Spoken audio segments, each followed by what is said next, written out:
We are live. Okay, well, I can go ahead and get started. And first, I want to figure out do my screen share. No. Oh shoot, that didn't work as I planned.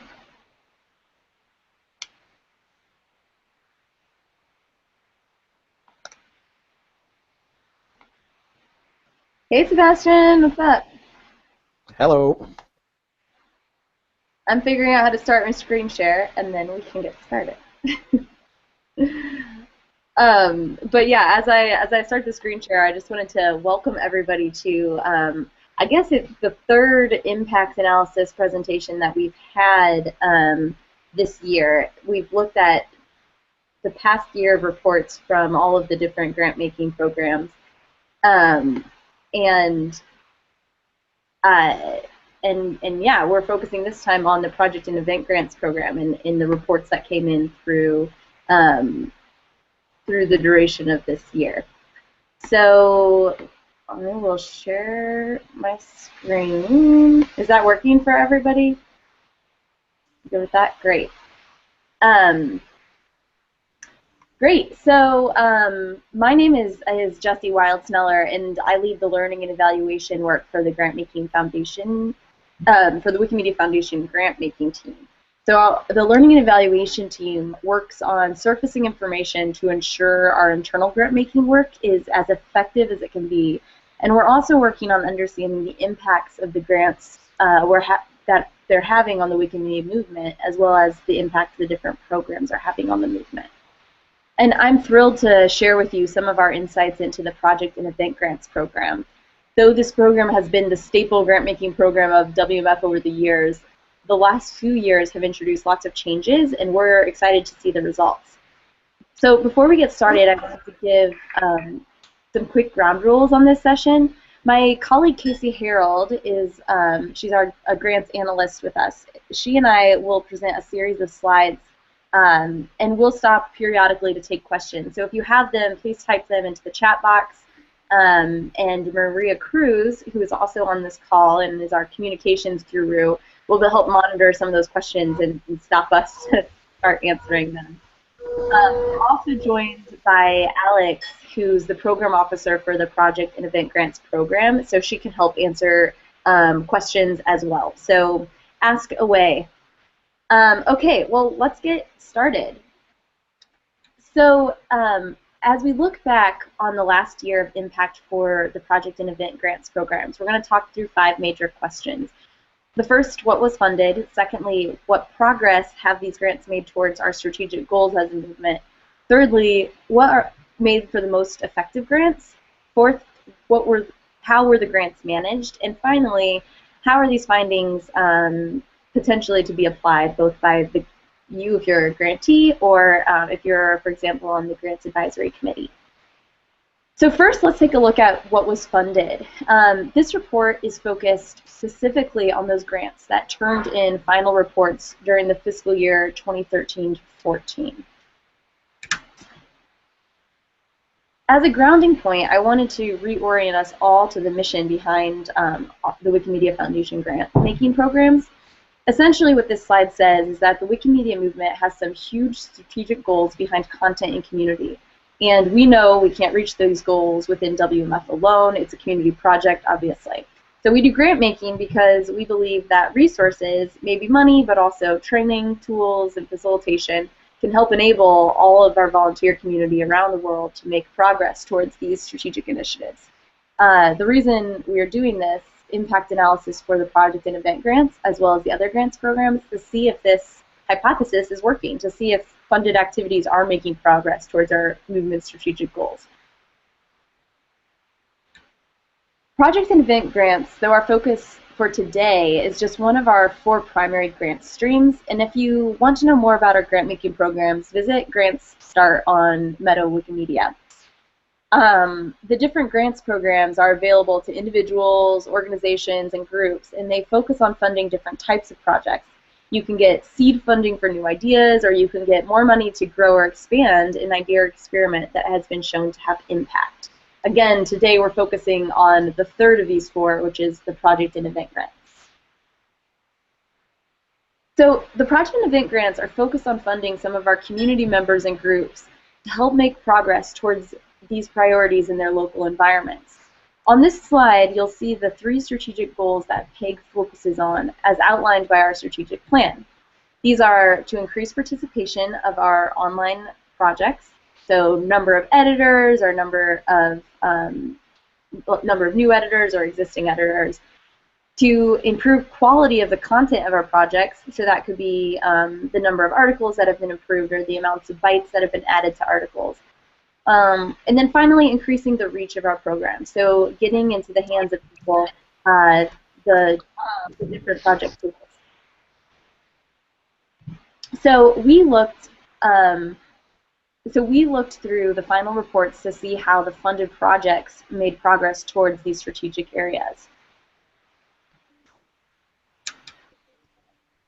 Okay, so on to our analysis. We give out grants through the Project Events Grants program on a rolling basis throughout the year, and they last a wide variety of time. For example, in this set of final reports, they ranged from 1 day to 423 days, with an average of about a 6-month project. During 2013-14, so we use that time frame because it's our fiscal year, July to June. So during that time frame, we received back 36 final reports from projects and events funded by PEG, which included general support grants, tool development, outreach projects, content acquisition projects, conferences, and lots of WikiLoves monuments. We funded work in over 32 Wikimedia projects in 19 different countries. So this review focuses on the 36 grants that submitted their final reports in this year to better understand the impact and best practices that emerged. On today's call, we're going to give you an overview of some of the key observations we had, particularly in regards to what made for strong grants. And these characteristics we think are very attainable, which is why we wanted to make sure you know them. There are implications if you're a grantee executing or planning a project, if you are on the grants advisory committee and you're reviewing grants, or if you're simply an individual thinking about ideas. There's some food for thought for you in this. So we want to dig into these all a bit more. So now my colleague Casey is going to walk you through what we saw in terms of progress towards our strategic goals through the grants. So keep in mind that we can, all of this data is only the information that we saw coming back to us through the final reports. We are sure that there are some things that people didn't report on. We're sure that there are some unintended errors and things. There are so many things that we could learn more from if we had even more data. But what we're reporting on is what we knew, what we heard back from the organizations and individuals in terms of the impact that they thought they had. So Casey, I'll pass it over to you, and I realize I'm controlling the slides, so just say next when you're ready for me to switch. Okay, great. So we'll go ahead and next. Okay, so within the 35 or 36 grants, we saw that most were focusing on participation or content projects. In terms of participation, the most common programs were education programs in schools and learning events for existing editors, like conferences, photography workshops, wiki expeditions, and so forth. There were a wide range of grants that focused on content. The strongest ones that I saw had a narrow focus on a specific subject, such as digitizing historic recordings or photographing birds in Indonesia. In terms of reach, those were a bit harder to measure, but absolutely interesting projects. It was either meet and greets at large events, or in one distributing access to Wikipedia offline in the Global South. So from that, we got a lot of information about participation and content that ended up on wiki projects. So next. Let's see. Okay, so I'm toggling between two things here. So of the grants, we saw a rather significant amount of content come online. About 9,000 articles, nearly 200,000 photos were added to Commons, and of those, 11% were in use on other projects. And there was less media added to Commons, and that typically comes from GLAM programs that we've seen through other grants. There were GLAM projects included within PEG grants, but from what I could tell in the reports, those were used more for social events, for getting people together to edit or to do tours or learn some new kind of information. And we didn't really see information come online from those GLAM projects. Now, I could be mistaken in that. It's really all from what I could get in the reports. So if you do have GLAM projects within your PEG grants, then it's absolutely important to let us know what you got and what the quality of those images are and that kind of information. In terms of participation, there were about 9,000 people, do I have that right, that were touched by various programs. As you'll see, Wiki Loves Monuments, general support, and outreach were the greatest sources of outreach through these programs. And this chart breaks down the number of people that were touched by the project type.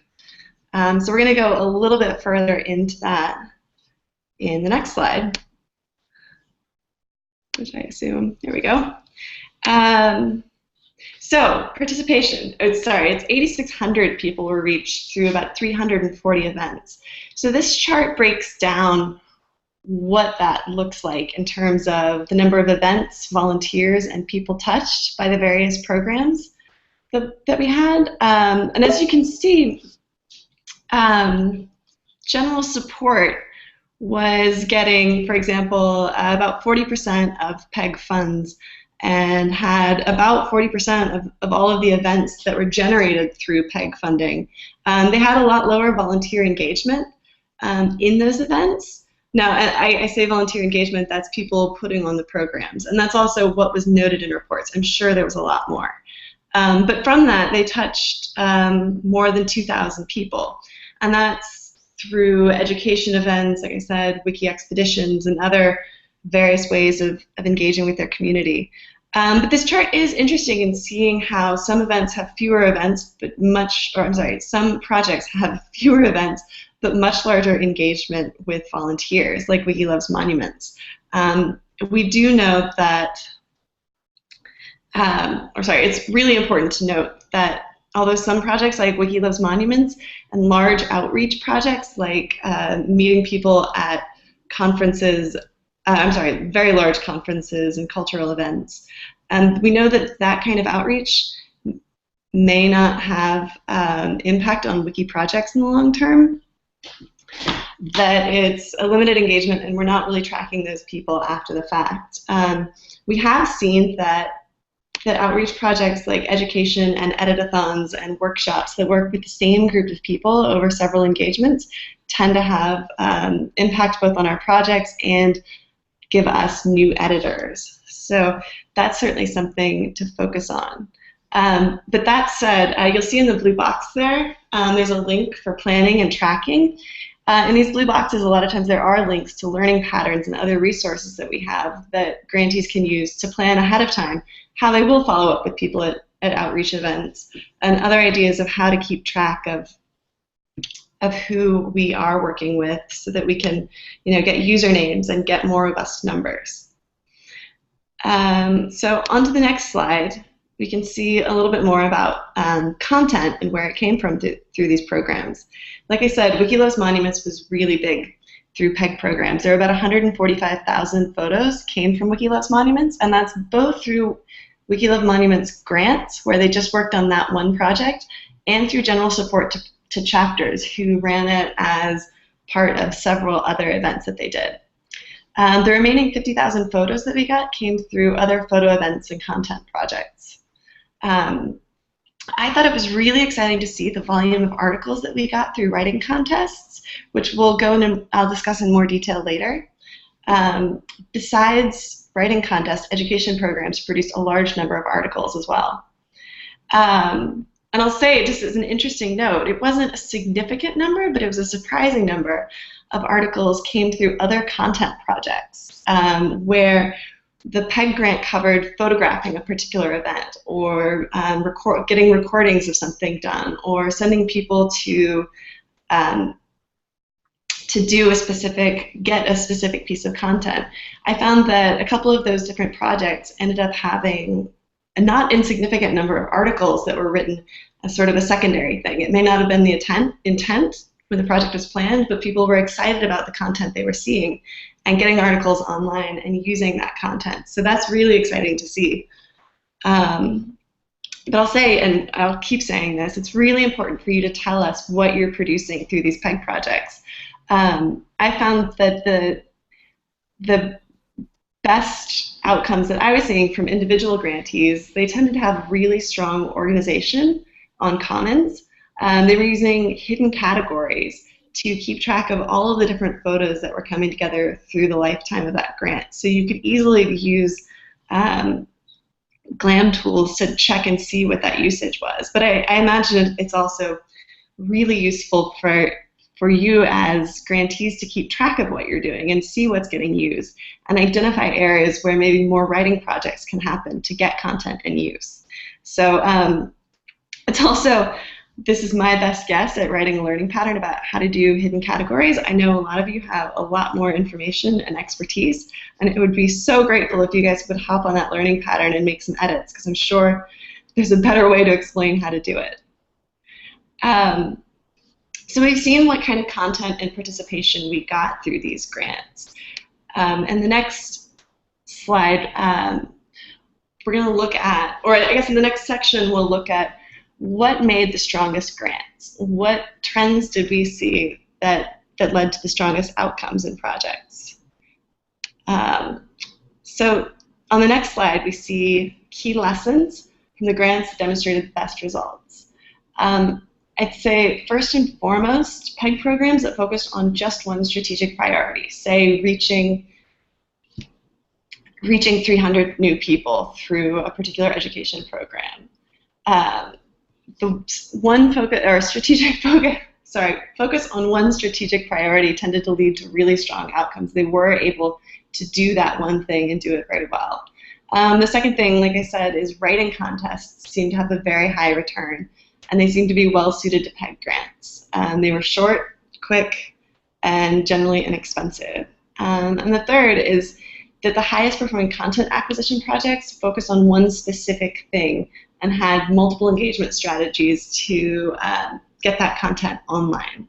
So we're going to go into these just a little bit further, and hopefully these lessons will be useful. So the next one.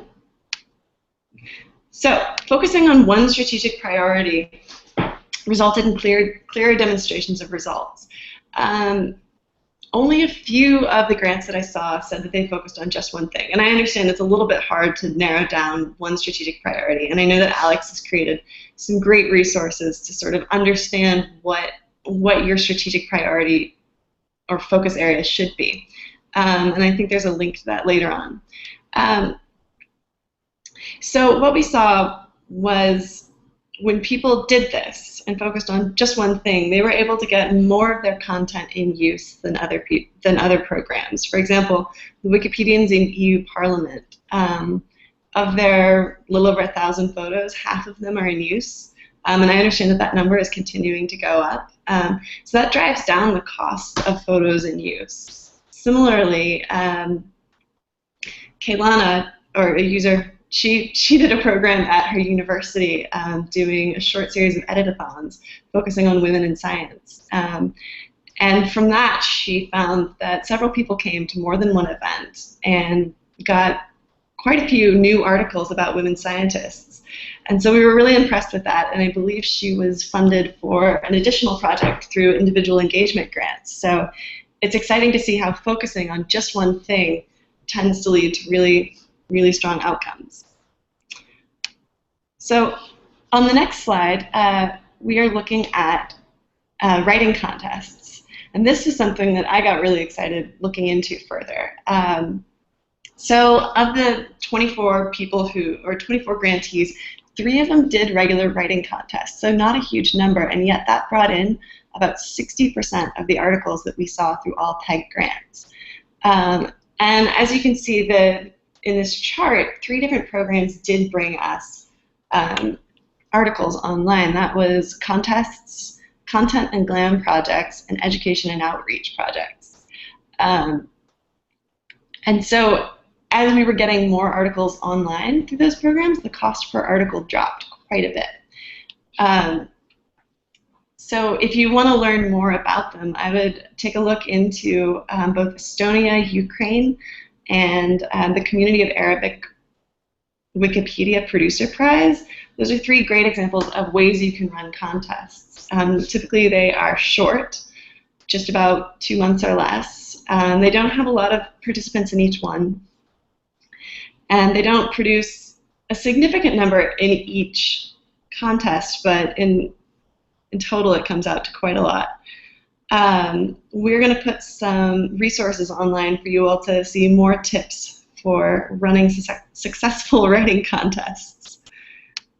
So the third thing we saw on the next slide, there it is, was also that having regular photo events tended to lead to stronger outcomes in WikiLoves Monuments. So like I said, there were WikiLoves Monuments grants that went out to people who were just going to run that program.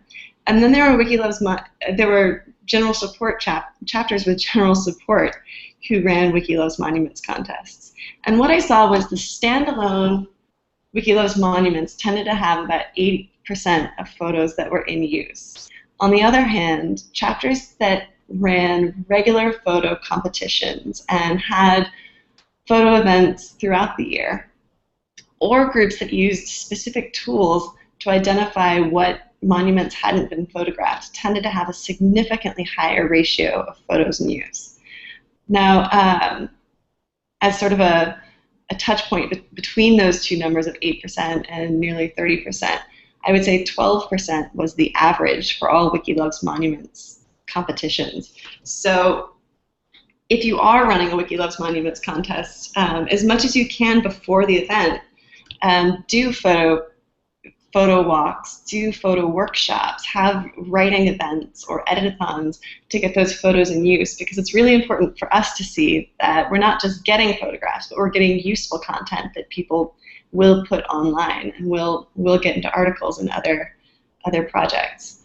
And again, it's important to use, when you are running photo events, make sure that everybody who's participating is using the same categories so that we can see what happened and so that you can track that information as well. So in the next section, Jesse is going to tell you guys more about how grants were managed and what we saw in terms of putting together strong programs and working, selecting strong grants. So thanks, Casey. Yeah.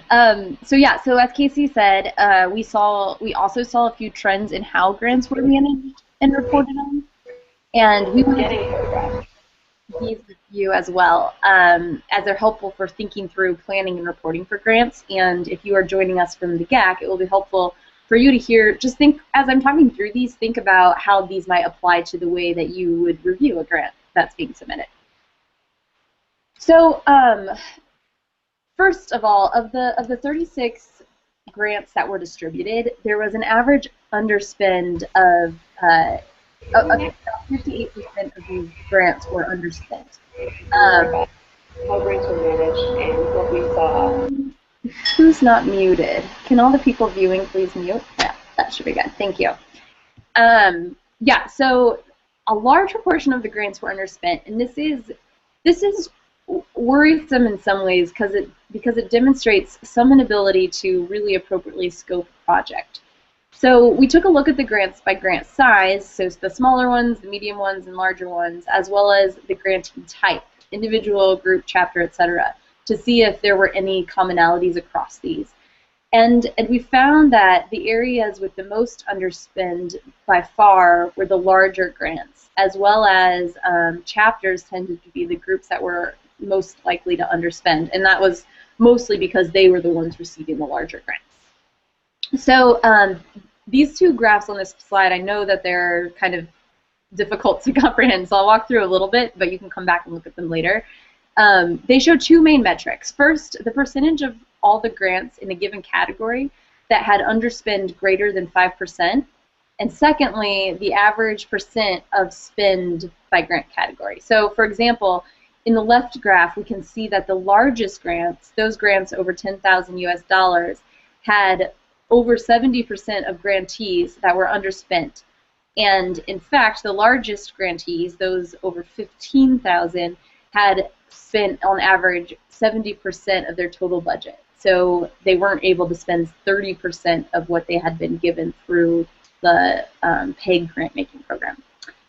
On the right side, we see that grants to chapters and groups also struggled to really appropriately manage their budgets and spend accordingly. So while sometimes this is a result, like sometimes underspend is a result of context. For example, you might have gotten an in-kind donation that made you not spend on this grant money. That wasn't the case in these situations, but it could be.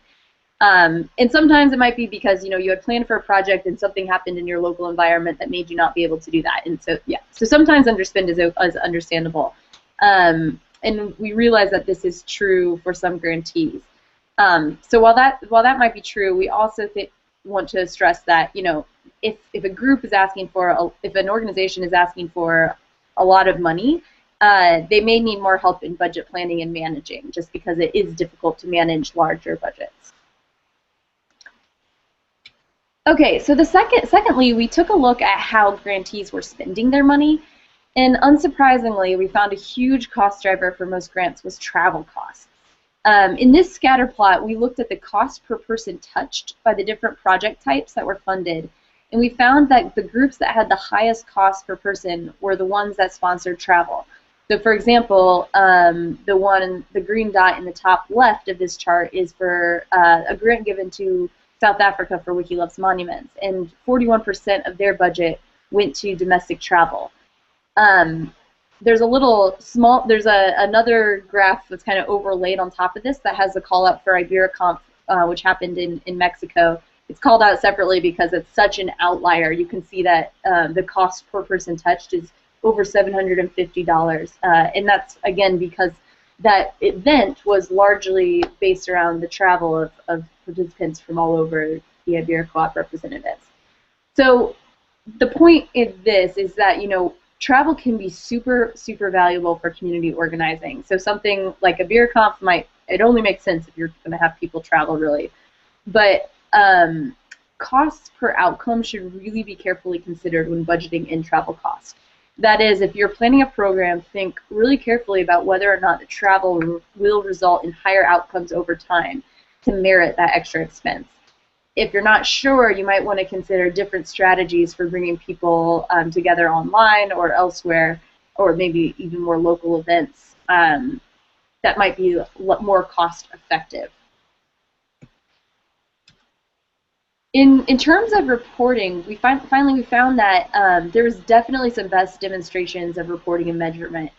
We found that great grantees set really clear, achievable goals at the beginning of the project, and they measured against these goals in their reports at the end of the project.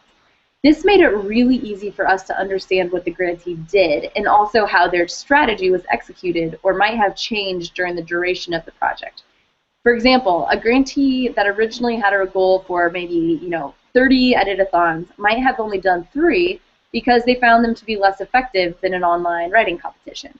So if this is explained really clearly in a report, it clarifies the learning for the rest of us, and it makes it clear that they didn't just do what they said they were going to. It wasn't that they didn't want to do what they said they were going to do, it's that they improved their strategy throughout the duration of the grant. So I have a couple notes on here on this slide that would help in the reporting. First, that tracking the people that participate in the work is very important, and secondly, using categories to help organize your articles and photos created is also very helpful in reporting. All these points on the slide have learning patterns developed to describe them, which are what all those links on the page represent. So if you're interested in learning more, or you have something to share about these points, please do go to those learning patterns and add your thoughts or examples onto those pages, or add your own learning pattern if you have a slightly different observation. Okay, so now the last part of our presentation, and then we'll really get into Q&A, which is how these findings can be applied. First, you should know that there are a few collaboration tools that already exist to help guide your programs to be a success. There are more than are pictured here, but I want to walk you through these 4 primary ones. First is Idea Lab, which is a place you can go to begin the process of creating a new idea for a project and to collaborate with others on executing this idea. If you start an idea in Idea Lab, you should be able to convert it over to a project and event grant proposal, so if you decide you need funding. Second is the evaluation portal, and that's a space where you can go to ask questions about evaluation. For example, how do you evaluate a hackathon, or how do you evaluate an editathon? And you can also find other resources on evaluation, which includes case studies, learning modules, and tools that will actually help you evaluate specific types of program activities. Hopefully you're all aware of the third one, which is the learning pattern library. And learning patterns are simple problem solution statements about things people have observed or learned. Some of these are written by the grant making team on trends we've seen across grants and groups, and many are written by you all, grantees or other community members who have simply found a program or process learning they want to share more broadly. And then finally, the Project and Event Grants program now has a series of program resources, which you can find on the PEG pages on Meta. And these provide some tips on measurement and planning by primary program type, such as editathons or Wikiloads monuments. So these are common programs that we see funded through PEG, and it provides some really simple guidelines for how to execute those programs and plan for those programs well. And more resources on the way, but we need your help in developing them to make them the best possible. We are focused on developing resources from 2 angles. First, we want to strengthen the depth of material by program type. So we're going to start building out program toolkits. And we need your help here in writing out learning patterns and participating in interviews, focus groups, etc. as we launch this work. Secondly, we are working on a broader impact assessment of all the program types. So this would be regardless of whether it's funded by us or not. So to do this, we need to crowdsource the evaluation data and have those people in the movement who have done different types of programs to voluntarily submit data to help provide analysis. So we'll be collecting data in September, so it would be great if you guys would be ready to share your information with us. The more data that we have, the more definitively we can see which programs are showing the most results and around which strategic goals and why you might want to choose to do one program over another. And finally, based on all this information, there are some core questions that you could start asking yourself, whether you're a PEG grantee or on the GAC or in WMF as you're evaluating grant proposals. So if you're a PEG grantee or applicant, you should think during your planning process, do you have a clear focus or strategic goal? Do you have a target audience, whether a computer science college student or active editor on Wikiquote? Did you plan your budget appropriately, or do you need some help because you've never written one before or because you're hoping to get some in-kind donations, etc.?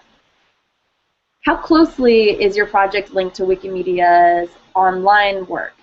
And are you making sure that content you're working on is donated, is being put directly on the project?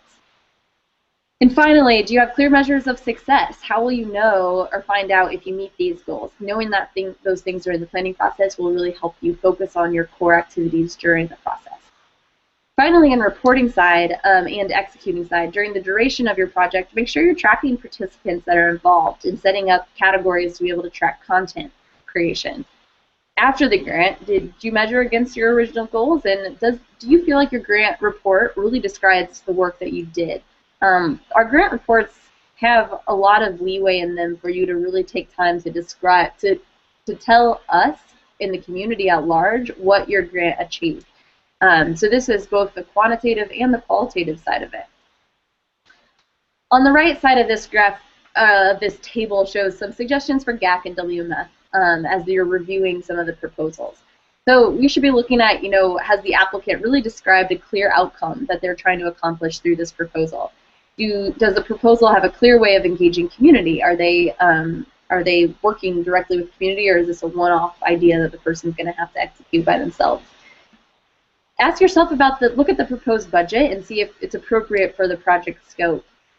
And another really important piece is looking back at the applicant's record of success. So this means if you have a group that has applied and received funding before, look back on their past grant reports and see what lessons they learned and if they were reflective on those things. Another thing regarding budget is around travel, and just be cautious of too high of travel costs, but if it merits the additional investment, make sure to describe that and be clear about that. And then finally, does the proposal have clear on-wiki impact? Are there going to be direct implications of the work being done shown up through increased content or increased community online? Okay, that was a long time of us talking, and thank you all for listening. And now I want to open it up for your turn, and if you guys have any questions. I know since we're broadcasting live, there will be some delay in questions, and that's okay. So we'll take some awkward silences and pauses as we wait for our viewers to catch up with us. And the people in the room, obviously, we can hear you right away. So yeah, questions? Jessie? Yeah. So Teresa Hume is asking if the slides will be available after the meeting for consultation. Yes, thank you, Teresa, for asking about that. The slides will all be posted. I'll make a PDF of it and put it up on Commons, and then we're setting up a page on Meta to in more detail describe some of the analysis that we did, and it will all be there. So I'll make sure to send that. I'll send that out to Wikimedia L, and I'll also ask Alex to send that along to her different email list for PEG and PEG grantees. I can also put it up on that Google Plus page.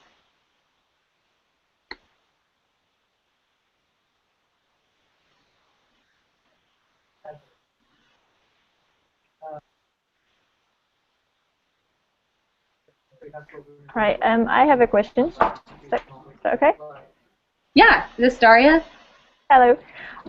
So it's actually about the very last point that you had, which was that from your perspective, you're looking at on-wiki impact, right? Mm-hmm.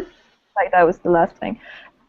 So does that mean that the projects that work in real world are not deemed as, I don't know, successful, or does that make sense? It's not a clearly formulated question. So, like, do you only look at the impact on wiki, or, for example, if someone's doing, I don't know, advocacy in the outside world, then that's not necessarily on wiki effect? Mm-hmm. Casey, did you want to answer this question? Yeah, I can answer that. So it's a two-part answer there. The first part is we saw several grants where really interesting work was being done. And though the focus may have been outreach or something, we would see in a grant report that a large amount of information was made available through Creative Commons license. And that's fantastic, except none of it was put on wiki pages. So we may have reached a lot of people, and there may be content that was liberated, but we don't have any usernames for those people or any evidence that they have become editors or readers, and we don't have the content that was created. So to the extent that we can ask grantees what they can put online if there is content that is created, I think that that's really important. The second part to that question is, outreach events are important, and working in the real world and talking to people and telling them about Wikipedia is really important. And though we see those numbers of the number of people touched, and that's great, it's good to find a way to track those people. If you've spoken to them for 15 minutes, get their email address, follow up with them a few weeks later. The goal is to turn readers into editors and get people participating in wiki projects. So this may not be evident through a short grant period, but over time we do want to see that. And so generally we want people to follow up on their outreach projects and let us know how much of that work has turned into new readers, new editors, and so forth. Does that answer your question? To an extent, yeah. So, like, I suppose what you're saying is that ultimately you would want some stuff to end up on Wiki. But what if the project is not about bringing more editors in? Like, it could be, so it could be about, I don't know, influencing the licensing or policy in an institution, and that's like an advocacy work, and it might not result in bringing more editors. Although I suppose it might, in the long term, bring more content. I don't know. Like, what do you think about like this sort of advocacy project? Yeah, that's a good question, Daria. And actually I think before I put this up online, I will tweak that wording a little bit because you're bringing up some good points. What we saw, the reason that we put that point up is that one of the more disappointing things that we saw in PEG, and we saw in other grants programs as well, was that projects that were explicit in their goals around wanting to create content, or mostly it was around content, so wanting to create content, or maybe sometimes it was participation, they didn't have that step at the end of their project where they directly put the content that was developed or put into open license. They didn't do the work to put that onto Wikimedia projects. And that's what we wanted to stress, of like, that's a really important next step for us. If it's just free but nobody can really access it, then it's not what we would consider like the best impact it could have. What is an important example to prove your point, or to not prove, but to support your point around, there are sometimes projects that don't necessarily have online implications right away, which, for example, might be something like the IberaConf that we talked about, which isn't about creating a bunch of content or bringing in new editors. It's about community organizing for a group of people that are actively working on this stuff outside of that weekend where they get together. And you're right that those groups wouldn't have specific on Wikipedia results that they're going to go for, but they should have something connecting like why it's important for their group to get together that ultimately will affect the work, the online projects going forward. But I'll tweak that wording to make that a little bit more clear, that we're not saying only things that have like specific concrete like new articles or content are the things that we'll create, but we certainly are interested in funding things that have clear linkages to our projects. I have a question here from Oscar, who is actually on the room, but he can't unmute his microphone.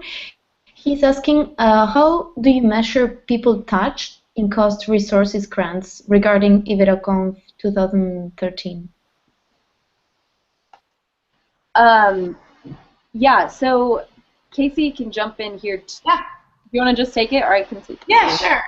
So with that, and with all of them, I used it was really pretty basic. I took the full amount of the grant and divided it by the number of people who were attending that event. So IberaConf was rather expensive per person, but again, we know that that was mostly due to international travel, and that was a key feature of that event and was very important. The conference itself was pretty inexpensive in terms of other costs like space and materials. But we are doing, I guess, looking further into cost per person for articles and or cost per article people touched and other things in the next couple of weeks at WMF. So there'll be more information on that, like I said, in the coming weeks. Thanks, Casey.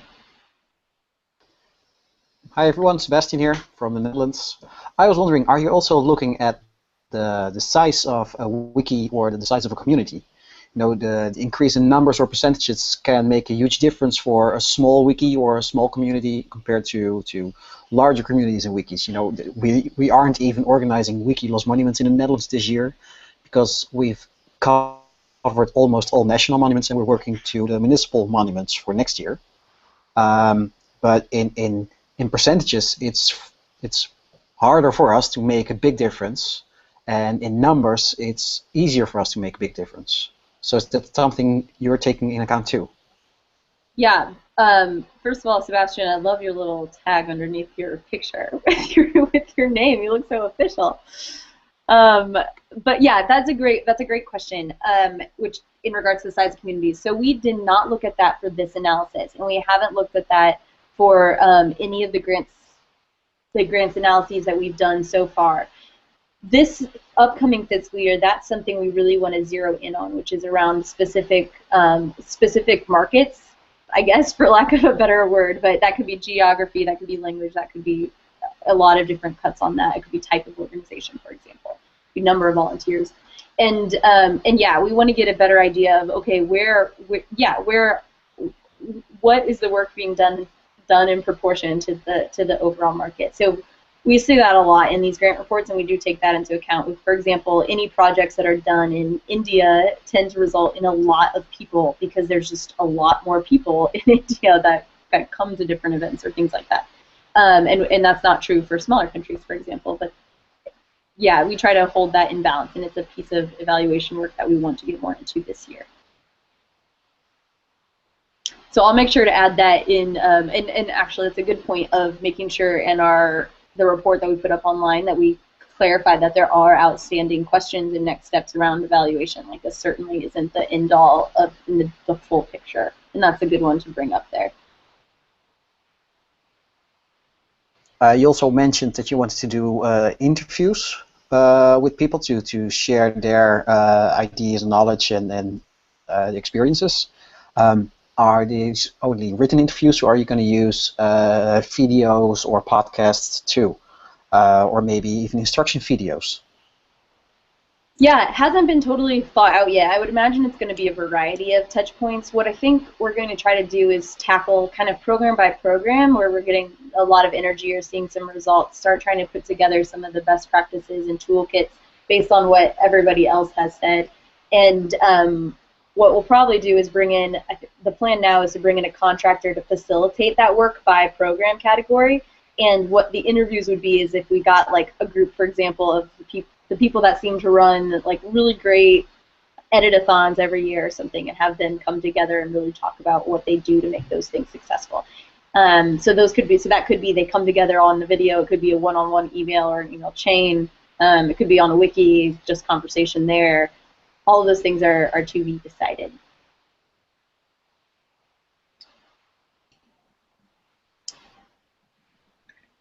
So Tony, here he's online, has the following comment. The evaluation of online outcomes, articles and files, seems to be almost entirely based on quantity. Are there plans to extend evaluation metrics to the assessment of quality?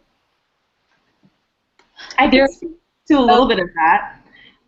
We did our best, we based our evaluation on the information that was provided in reports.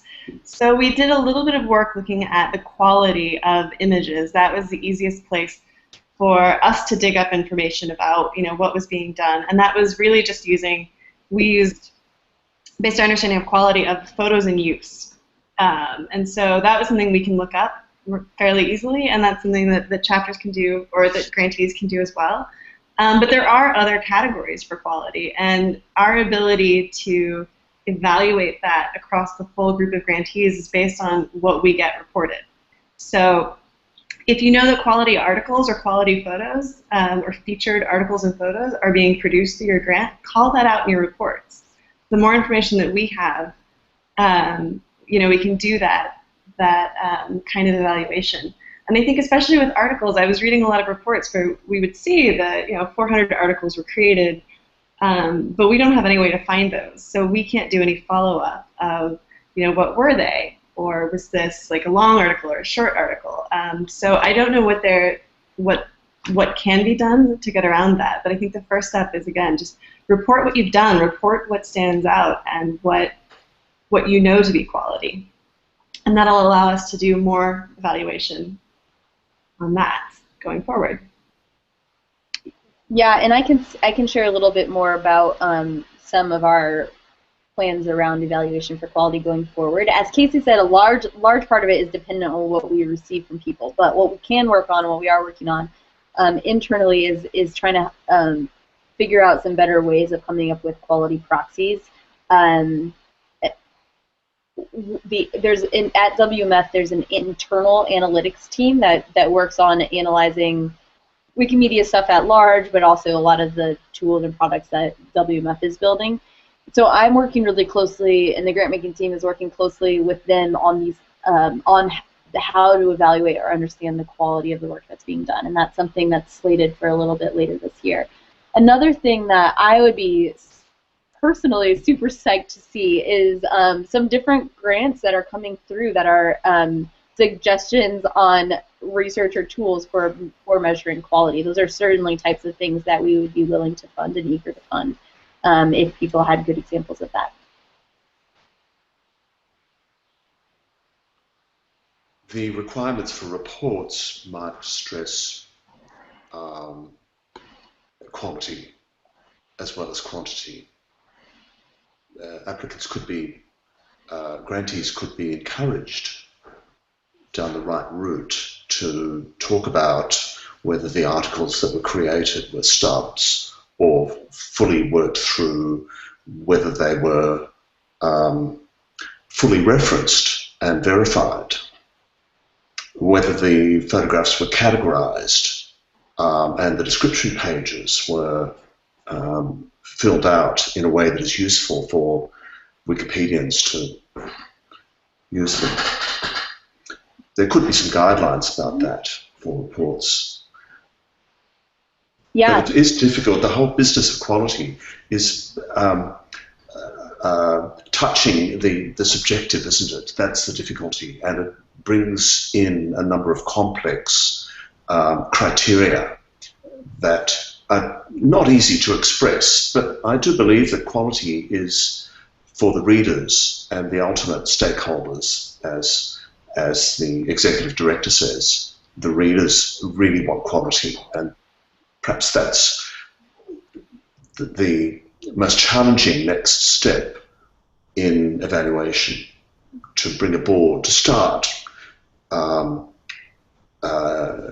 elevating quality in however we can, despite the difficulty of expressing it and producing criteria that are useful usable by project managers. And yeah, thank you for bringing that up, because that is a really important point, and certainly a gap, I would say, in understanding of the work that we're doing overall. Nobody's really been able to do this well, and in addition to what you were saying about it being subjective, there's also the complications from wiki to wiki about ways in which you might measure that, like whether articles are rated or things like that. That's a good suggestion around potentially more explicitly encouraging grantees to report on those things. One of the things that we're hoping to build out, well, not hoping, we will build it out this quarter, is more guidelines around by program or by strategic goal, like what are good measures for you to share around that goal or project, what are the better measures, and then what are the best ones. And those best ones definitely include more of those quality things of, like, if you're going to do the best job of describing the work of this project, you'll include some of these proxy measures around quality. And then, of course, the challenge that we'll still have on our hands is that these are proxy measures, and that it's difficult to know exactly. It becomes complicated for applicants in expressing their measures of success right at the beginning to talk in terms of quality. That is a challenge. The best we've seen thus far is we aim to get this many good articles or featured images. That's the best. But it's only one measure. Yep. And many articles don't make it, or images don't make it to the featured list. They're pretty good, but they're just not approved. What do we make of those? we don't want to put too much pressure on applicants about this, but I do think that it might be worth experimenting with gradually. Yeah, thank you. Yeah, I agree, and I just wanted, this is Alex, I just wanted to reiterate what Casey said about in terms of kind of a basic measurement of quality for photos is the number of photos that are integrated on Wikipedia. You know, hopefully people are choosing the best photos to integrate into articles on Wiki, and those are the ones not getting deleted. So right now, that's the easiest way for us to measure kind of quality of media. But I agree, we need some much better ways of encouraging grantees to think about quality and to be able to report on quality as well. So thanks. I mean, just thinking on my feet, one way is, say, take the easier one, which is images, easier than articles. One way might be to ask the reporters to give us the 5 best, display the 5 best images that were produced and the 5 worst, or to talk about the failures in their terms, what they believe the weakest parts of the photography were, explicitly. That would be a really good way for us to learn. And it would concentrate people on teaching quality among their own communities, their own participants. How do you avoid bad photos? How do you get good ones? How do we raise those standards? Oh yes, a learning pattern on photography would be great. I see someone writing there. Oh yeah, Sebastian wrote he'll do a learning pattern on photography. It would be great. So yeah, no, the head of Wikimedia UK wrote a learning pattern recently on best practices for taking pictures of monuments, and we've added it to the program resource page. So I'll send that to you, Tony. So I saw something interesting in terms of quality photographs in one of the grants. It was a contest that was run by Estonia, and they did it with a nature magazine. They sponsored the prize for one category in this magazine's photo contest that was really popular with professional photographers. And they said about 1,000 images were produced as part of that contest. And 20, I believe the best 20 were uploaded to Wikimedia Commons, and those may have been prize winners. But what we saw there was the quality of those photos were extremely high, and all of them were in use. So that's really something I think was quite effective and something worth considering for chapters running photography projects is to curate what goes on onto Commons and do a little bit better to find which ones are the quality photos that end up being uploaded. You know, in that way, that could increase overall quality of what we have on Commons, because photos that'll never get used or 5 angles of one building aren't particularly useful. But anyway, I thought that was interesting, and I don't know how that could go into practice in grants, but just an idea. Thanks, Casey. And I'm cognizant of time. We are at the hour-long mark. So I'll close this up, but if the discussion can certainly continue, I'll pass around a link to a meta page where we'll host this information with the presentation uploaded, etc. Or obviously emailing any of us, me or others, is a great way of continuing the conversation as well. But thank you for viewing, and hopefully we'll see all of you guys on a next learning series that we have, or perhaps even in Wikimedia London if we're lucky. Thank you, Jessie and Casey, for hosting this virtual event. And I kindly ask anyone who's watching, following the stream live, either on the Hangout room or not, if you can post a comment on the events page so we know who has been watching, it'll be great. Thanks so much, you guys. Thanks, everyone.